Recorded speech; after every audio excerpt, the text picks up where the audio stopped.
Como eu disse no vídeo anterior, mesmo sabendo como tudo acaba, foi o terceiro livro que eu li nessa MLI para dominar a caixa de livros digitais. Então agora chegou o momento de eu falar um pouco mais sobre esse livro para vocês. Mas antes de mais nada, deixe eu me apresentar. Eu sou o Mark e bem-vindos a mais um vídeo.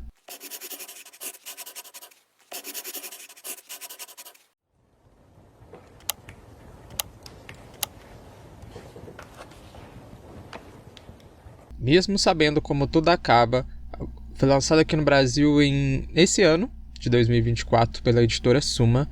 Ele tem, a versão e-book no caso, né, tem 186 páginas, e o gênero que eu acho que melhor se enquadra para esse livro é de fantasia sobrenatural sáfica, né, com romance sáfico, eu acho que poderia colocar ali junto, né. Isso engloba bem o livro como um todo. Sapatonos, eu sinto longe o cheiro de couro.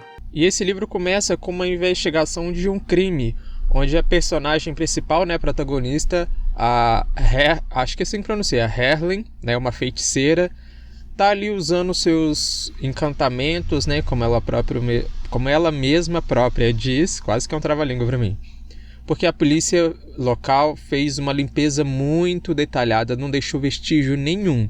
Então ela usa de certos encantos e tal ali, de certos feitiços, para poder ter uma luminescência, eu acho que é assim que coloca, né, melhor do local do crime, e para tirar fotos, né.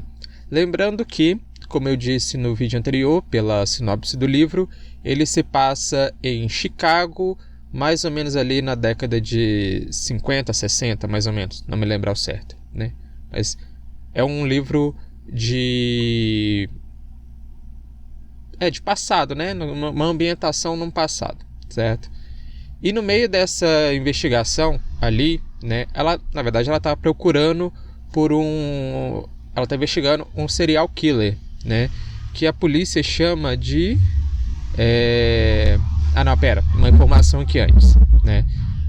No momento ali onde a Helen tá procurando ali tá investigando ali a cena do crime, ela reencontra, depois de muitos anos, o seu irmão, o Ted, que aparentemente, pelo andar da carruagem ali da história, né, que é narrada por ela, o irmão dela não tá tão feliz assim em ver ela, né? Aparentemente ela fez alguma coisa, aconteceu alguma coisa que o irmão dela tá meio indiferente, né? Isso acabou tocando muito ela. Então, o livro começa assim, tanto com um mistério com relação à investigação, quanto à trama dos irmãos, tudo muito aberto, mas ainda assim instigante.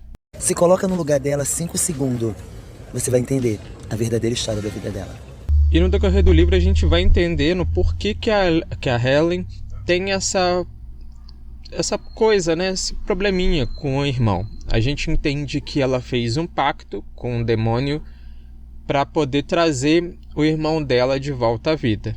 Ao que tudo indica, porque são só fragmentos de falas, né, de pensamentos dela e tal.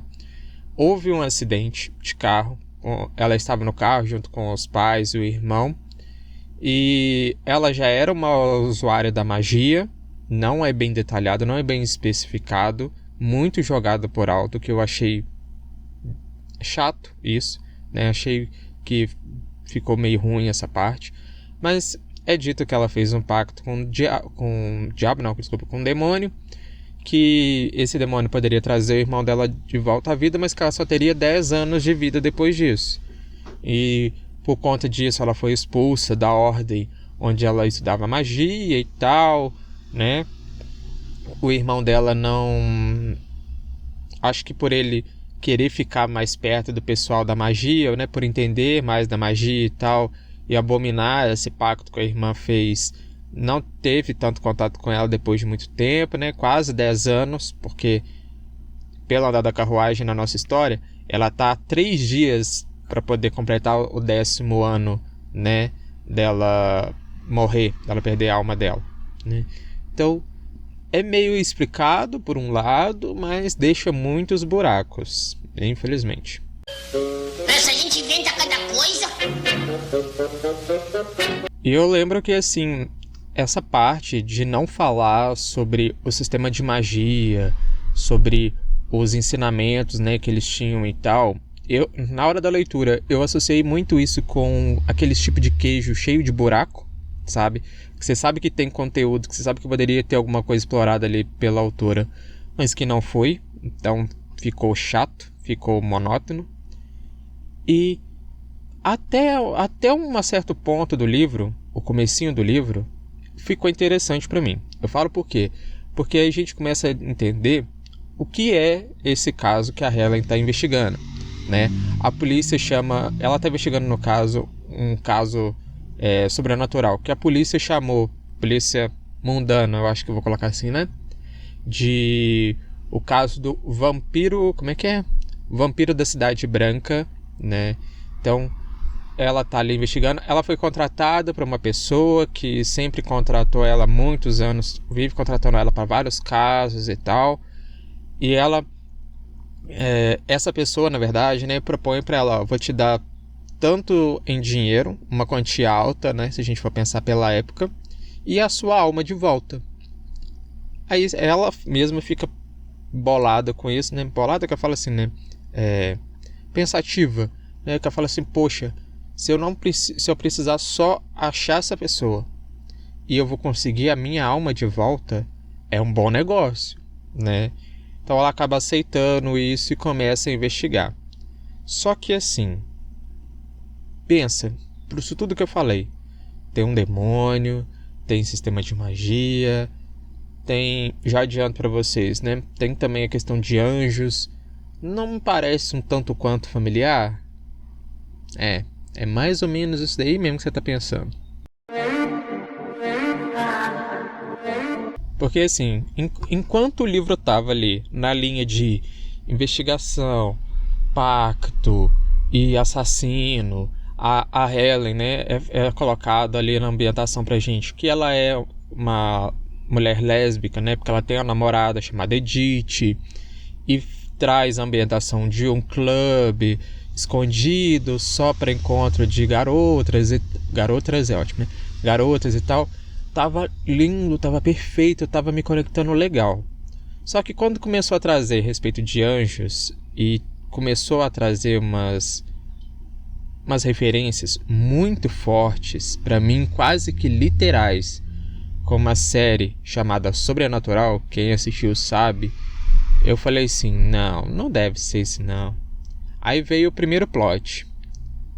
No primeiro plot, eu consegui já ver toda a história até o final. Literalmente. É um episódio, para mim, o livro como um todo se tornou um episódio chato da série Sobrenatural, principalmente com o final dele. Totalmente previsível. Nossa. Eu particularmente não gostei. Eu achei tão bobo, achei tão sem graça, achei tão batido, na verdade. Eu aqui nesse vídeo não vou aprofundar tanto assim nas questões de referências e tal, mas quem assistiu, né, eu sei que Sobrenatural é uma série muito grande, cheia de episódios, mas quem assistiu a série quando o Castiel começa a aparecer, quando o Crowley começa a aparecer, pensa em qualquer episódio dessa temporada, numa ambientação sáfica, com um casal sáfico na história. E no caso não com dois irmãos, né, com o Sam e o Dean, só com um dos dois. É esse livro. É literalmente esse livro. Eu acho que assim, a autora pesou muito na mão, ao meu ver, na questão, principalmente quanto à parte dos anjos, sabe? Ela pesou muito na mão na referência de Sobrenatural. Eu falo por questões de data, né? A série já foi lançada há 1001 ano e o livro é recente. Eu tenho pra mim que se a autora tivesse colocado assim, se ela tivesse focado mais no sistema de magia, explicado uma questão, eu tô puxando uma língua que nem eu sei, eu ia botar até francês aqui, mas se ela tivesse puxado mais pra uma questão de explicar como é que era, como é que se deu e tal, e a questão hierárquica. Aí eu tenho um tal de perfeitos. Quem são esses perfeitos que é citado aqui e tal? seria bem mais interessante, bem mais empolgante do que colocar só as coisas assim, jogada, porque literalmente é jogado no livro, não é bem explicado, não é bem detalhado, sabe? A questão dos anjos e dos demônios, como eu disse, é uma referência, até a questão de armas que eles usam, é uma referência clara, a linguagem, é uma referência clara ao seriado. Eu sei que no seriado não foi nada inventado por eles. Sim, realmente, não foi nada inventado por eles. Mas a questão dos olhos, por exemplo, por que colocar igual? Sabe? A questão de luz, eu quase que solto um spoiler aqui também, mas na questão de luz, não é nem questão de spoiler, gente, eu tô pensando em spoiler, mas não é spoiler. Quem assistiu a série vai ver ela literalmente aqui no livro, não tem muito mistério. Por isso que eu fiquei assim, depois do primeiro plot, eu falei, gente, é um episódio chato de sobrenatural, literalmente. Amiga, não tenho como te defender, não tenho como ficar do teu lado. Então assim, pra finalizar, até porque não tem muito o que falar, não tem mais muito o que falar, eu acho que é o seguinte, o último trecho do livro, o último capítulo do livro, que eles são capítulos curtos também, são capítulos de, no máximo, eu acho que o capítulo maior que eu vi aqui no Kindle foi de 20 minutos, no mais, 25, o máximo é capítulos de 10, 12 minutos, 8, tem muito capítulo de 8, 10 minutos, então é bem tranquilinho, bem rapidinho de ler. Eu acho que o final foi ok, mas ainda assim também previsível, por conta de toda a história previsível. E eu não me conectei, sabe? Eu achei chato, achei, como eu já disse várias vezes aqui no vídeo, previsível. Eu até coloquei aqui que uma tática, tô olhando aqui no meu roteiro, né? Uma tática que poderia ser até boa, já que a autora não quis aprofundar muito na questão de magia, de sistema de magia, seria se ela pegasse ali a questão de, em vez de falar, em vez de detalhar, em vez de colocar as questões do anjo, né, sobre os anjos, para ser mais exato, colocar com uma coisa assim, é sagrado, né, não pode profanar, a gente não pode detalhar, que não sei o que, jogasse assim pro alto, sabe, deixasse pro leitor tentar desvendar o que seria, já que é um livro de suspense, né, de investigação, seria até melhor, porque é chato, sabe? E eu não vou citar, não vou falar, mas deixa aqui um recado para quem não gosta de deixa aqui um recado para quem não gosta de livros que tenham isso. Na parte do anjo, ela usa muito, mas muito, o termo elodelo, né? O pronome elodelo. Então tem muito pronome neutro. Várias vezes é elo para lá, elo para cá.